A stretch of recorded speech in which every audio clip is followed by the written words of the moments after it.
எல்லாத்துக்கும் வணக்கம். இன்னைக்கு கலைஞரோட 102வது பிறந்த நாள்.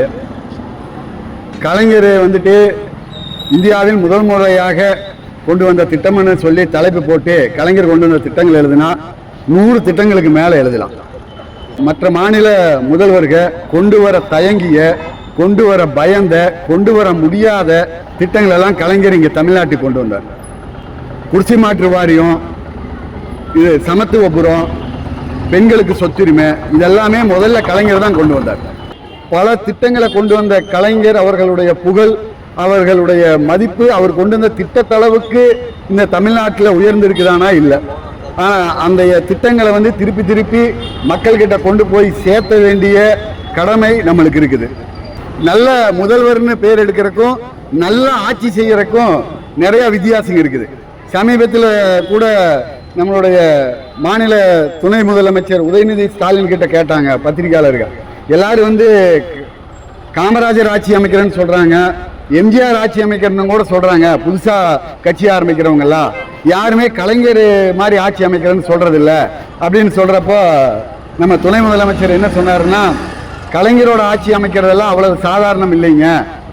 ஒரு சத்துணவு திட்டத்தை கொண்டு வந்த எம்ஜிஆருடைய ஆட்சி யாரு வேணா அமைச்சிடலாம், ஊழல் இல்லாத ஆட்சியும் கூட யாரு வேணா அமைச்சிடலாம். இவ்வளவு ஜாதிகள் வேற்றுமை இருக்கிற, இவ்வளவு பாலியல் வேற்றுமை இருக்கிற இந்த சமூகத்துக்குள்ள அதைய சமப்படுத்துறதுக்கான திட்டங்கள் கொண்டு வந்து ஆட்சி நடத்துறது தான் மிகப்பெரிய சாதனை. அந்த சாதனையெல்லாம் யாரு செய்ய முடியாது.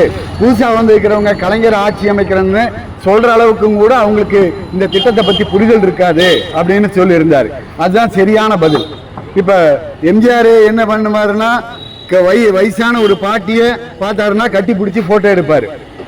ஆனால் முதியவர்களுக்கு உதவித்தொகையை கொண்டு வந்தது கலைஞர். அவர் ஒரு கை ரிக்ஷா இழுத்துட்டு போற ஒரு தொழிலாளியை பார்த்தா உடனே எம்ஜிஆர் இறங்கி கட்டி பிடிச்சிக்குவார். ஆனால் அந்த கை ரிக்ஷாவை ஒழிச்சது கலைஞர். இப்படி திட்டங்களால் ஒரு மறுமலர்ச்சி ஏற்படுத்தின ஒரு கலைஞர். அதான் எம்ஜிஆருக்கும் கலைஞருக்கும் ஒப்பிட்டு சொல்லையில ஒரு வரியில என்ன சொல்லுவாங்கன்னா, எம்ஜிஆர் பசியில வந்தவங்களுக்கெல்லாம், தன் வீட்டுக்கு பசியில வந்தவங்களுக்கெல்லாம் சோறு போட்டாரு எம்ஜிஆர் அப்படிமாங்க. அது கீழே கலைஞர் என்ன பண்ணாருன்னு சொல்லுவாங்கன்னா, சோத்துக்காக யாரு வீட்டுக்கும் போகாம இருக்கிறதுக்கு கலைஞர் திட்டம் கொண்டு வந்தாரு அப்படின்னு சொல்லுவாங்க. ஒரு வருஷத்துக்கு முன்னாடி மாணவர் அணிக்காக பொறுப்பாளர்கள் எல்லாம் தேர்ந்தெடுக்கிறதுக்கு நேர்நகர ஒரு மண்டபத்தில் நேர்காணல் வச்சிருந்தாங்க. அப்போ ஒரு பொண்ணு நேர்காணலுக்காக வந்துருச்சு.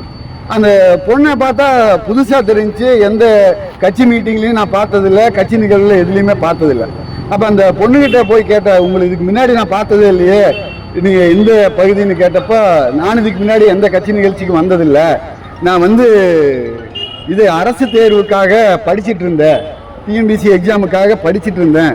அப்போ படிக்கிறப்ப தான் நிறைய கலைஞர் பற்றிய செய்தி அதில் வந்துட்டே இருந்துச்சு. கலைஞர் இந்த திட்டங்களை கொண்டு வந்தார் அப்படின்னு வந்துட்டே இருந்துச்சு. நிறையா திட்டங்களை இந்தியாவிலேயே முதல் கலைஞர் கொண்டு வந்திருக்கிறாரு அப்படின்னு இது தேர்வுக்காக தயாராகிறப்ப நான் தெரிஞ்சுட்டேன். அதனால எனக்கு கலைஞர் மேலே ஒரு ஈர்ப்பு வந்துச்சு. அதனால இந்த இயக்கத்தின் மேலே ஈர்ப்பு நான் இதில் கலந்துருக்கிறேன் அப்படின்னு சொன்னாங்க.